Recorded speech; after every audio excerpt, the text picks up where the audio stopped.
हो गया। हाँ हाय स्टूडेंट, आज हम लोग देखेंगे द्विघात समीकरण का जो चैप्टर है पूर्ण वर्ग विधि द्वारा, या इसी को हम सिद्धांत मेथड भी बोलते हैं, है ना।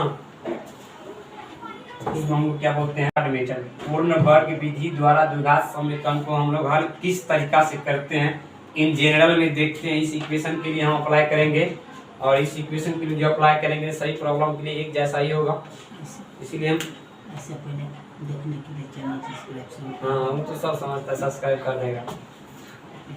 वही देखो बच्चे के लिए तुम्हारी कहते थे चैनल करने के लिए सब्सक्राइब कीजिए। तो हम लोग एक जनरल इक्वेशन, एक मतलब सामान्य इक्वेशन लेके चलते हैं और वर्ग पूर्ण वर्ग विधि के द्वारा उस समीकरण को हल करके देखते हैं कि कैसा कॉन्सेप्ट डेवलप होता है। हम लोग स्टेप बाय स्टेप डेवलप करेंगे।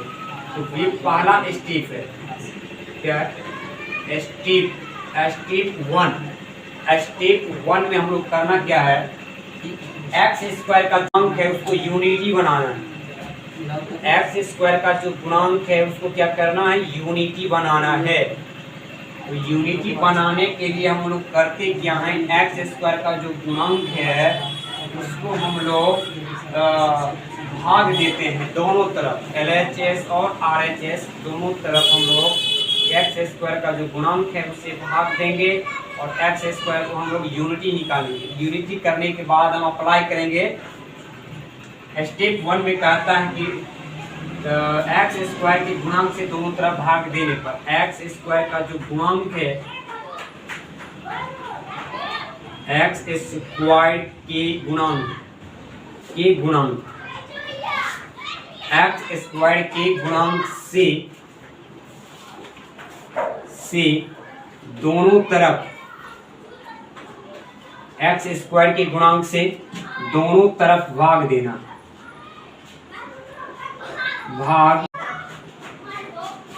भाग देने पर क्या करना है, एक्स स्क्वायर का जो गुणांक है उससे दोनों तरफ हम भाग देते हैं। स्टेप वन में x square plus b x plus c equal to 0 divided by a divided by, और 0 बाय एनी क्वांटिटी 0, है ना। 0 रहे अंश में और हर में कोई संख्या रहे तो उसका वैल्यू 0 होता। और यहाँ पर हम लोग प्रत्येक टर्म में भाग देते हैं ए से।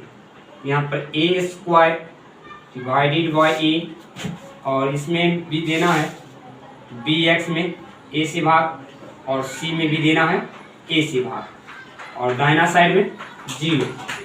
तो यहाँ से जो है ना, फिलहाल ए और ए आपस में कैंसिल हो रहा है। यहाँ पर एक्स स्क्वायर का जो गुणांक है 1 आ रहा है ना।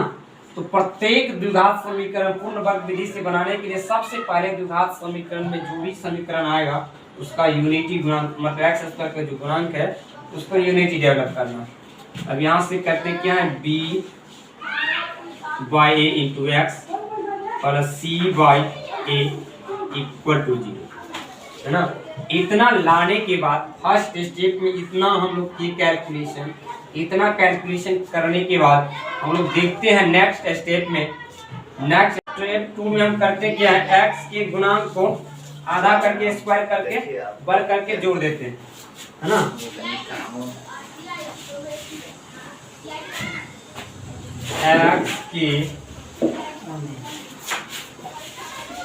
एक्स की गुणांक को आधा और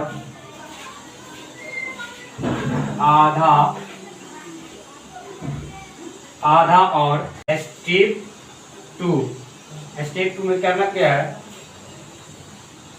स्टेप 2 में करना क्या है, एक्स के गुणांक को आधा और वर्ग करके दोनों तरफ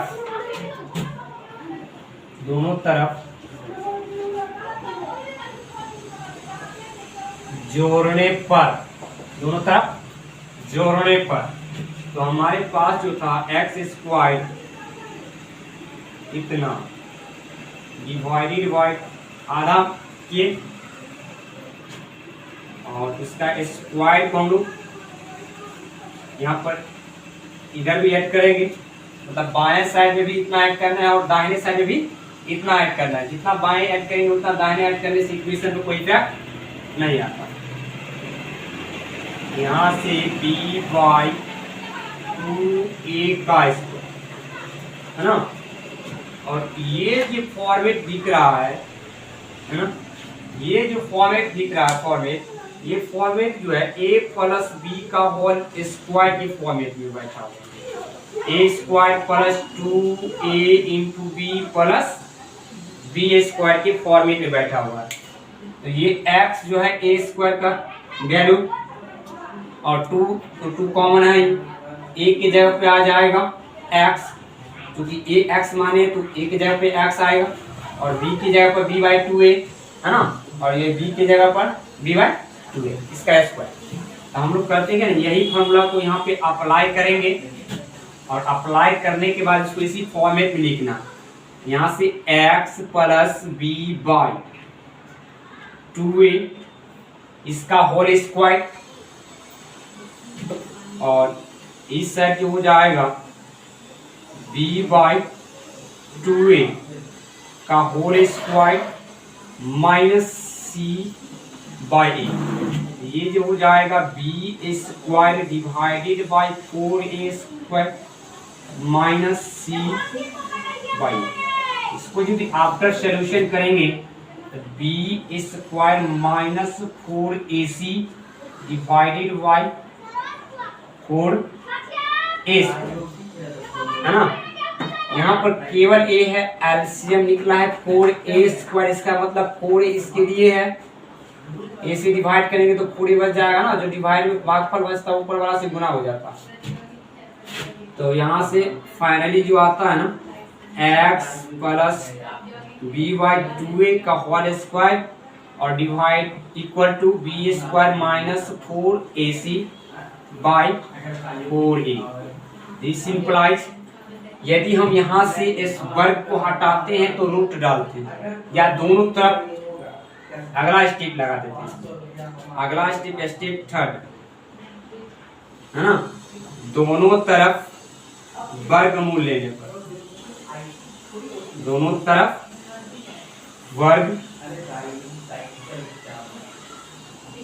दोनों तरफ वर्गमूल लेने पर है ना। अब जब दोनों तरफ वर्गमूल लेते हैं तो वर्गमूल और स्क्वायर आपस में क्या होता है, कैंसिल हो जाता। तो यहाँ से हो जाएगा x plus b by 2a equal to, root हटाएंगे दोनों तरफ तो क्या लग जाएगा प्लस माइनस, और ये रूट के अंदर आ जाएगा b square minus 4ac divided by 2a है ना, डिवाइडेड बाई 2a।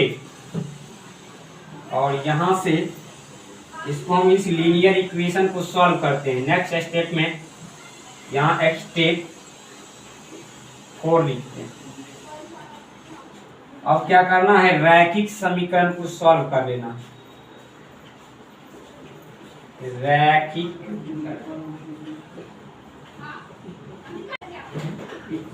समीकरण को हल करने पर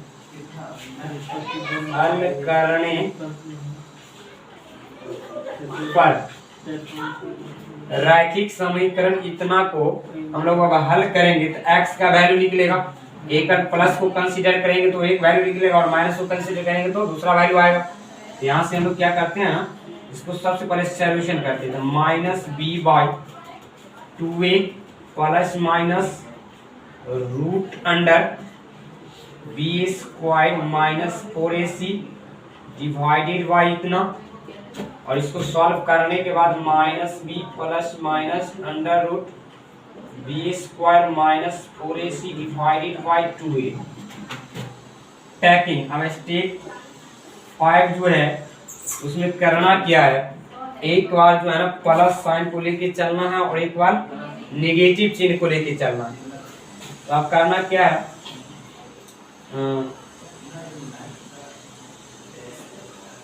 चिन्ह अलग अलग लेने पर है ना, एक बार प्लस चिन्ह और माइनस चिन्ह लेने तो x का जो वैल्यू है दो वैल्यू आएगा minus b by plus minus वाले लिखते हैं b square minus 4ac divided by 2a और एक x का वैल्यू जो आ जाएगा minus b plus under root b square minus 4ac divided by 2a है ना। तो फाइनली ये मेरा x का जो द्विघात समीकरण का दो रूट्स जो निकला है ना, दो रूट्स, ये रूट्स है दो, है ना। तो हम लोग इसको बनाए हैं पूर्ण वर्ग विधि के द्वारा बनाए। तो ये जनरल इक्वेशन लेके चले, सामान्य समीकरण लेके चले हैं और 5 स्टेप के थ्रू इसको हम लोग हल कर दिए। तो पहला स्टेप में बोले थे कि एक्स स्क्वायर का जो गुणांक होगा पूर्ण वर्ग विधि से, यानी सिद्धार्थ मेथड यही है कि कहता है कि एक्स स्क्वायर का जो गुणांक होता है उसको सबसे पहले यूनिटी किया जाता है, एक बनाया जाता है, और एक बनाने के बाद एक्स का जो गुणांक होता है उसको हाफ करके वर्ग करके दोनों तरफ जोड़ दिया जाता है। तो हम लोग भी यही काम किए हैं, एक्स के गुणांक जो है उसको आधा किए और उसका वर्ग किए, करने के बाद दोनों तरफ जोड़ दिए, इतना यहाँ भी जोड़े और इतना दाहिना साइड भी जोड़े और इतना बायां साइड भी जोड़े। तो दाहिना और बायां साइड में सेम अंक से यदि जोड़ा या घटाया जाए तो समीकरण पे कोई इफेक्ट नहीं आता आफ्टर सॉल्यूशन। और इसको हम लोग सॉल्यूशन करते हैं तो सॉल्यूशन करने के बाद हमको इतना आ रहा है ना। और ये जो फॉर्मेट दिख रहा है A square plus 2ab plus B square, यानी ए प्लस बी का होल स्क्वायर के फॉर्मेट में हम लोग इसी फॉर्मेट में लिख दे रहे हैं। और दाहिना साइड जो ये जो फॉर्मेट दिख रहा है उसको हम लोग सॉल्व किए, सॉल्व करने के बाद हमको B square minus 4ac by 2a आया।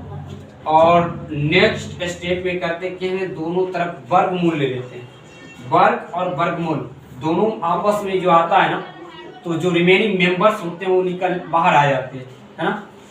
रूट्स का मतलब होता है पावर हाफ और स्क्वायर का मतलब होता है पावर 2। इसका मतलब ये पावर कैंसिल होती है, पावर 1 है ना। इसका मतलब इसका पावर जो 1 है और इसका पावर हाफ है रूट में। तो यहाँ से एक लीनियर इक्वेशन मिल जाता है, रैखिक समीकरण। रैखिक समीकरण बोले तो केवल एक पावर होना चाहिए, चर पद का वैल्यू पावर होना चाहिए केवल एक, है ना। चर पद का अधिकतम घात 1 हो तो उसे रैखिक समीकरण कहते थे। x का पावर 1 है केवल अधिकतम, इसमें अधिकतम पावर कितना है 2 है, तो इसलिए द्विघात समीकरण कहलाते हैं। तो ये रैखिक समीकरण को हम लोग हल करते हैं, तो यहाँ से हल करने के बाद हमको इतना आता है और यहाँ पर एक बार प्लस चिन्ह को लेते हैं और एक बार माइनस चिन्ह को लेते हैं। तो यहाँ से x का वैल्यू एक इतना आता है और एक x का वैल्यू इतना आता है ना। इतना करने के बाद आप जनरल सॉल्यूशन निकालने के बाद हम लोग प्रॉब्लम पे चलते हैं। अब हम लोग कुछ प्रॉब्लम देख लेते हैं। इस पे यहाँ पे मान लिया जाए यहाँ 2 है ना, और यहाँ पे 5 है और यहाँ पे 3 है ना। अब हम लोग 5 स्टेप को यहाँ पर अप्लाई करना है और इस द्विघात समीकरण का पूर्ण वर्ग विधि के द्वारा हल करना है। तो फर्स्ट स्टेप में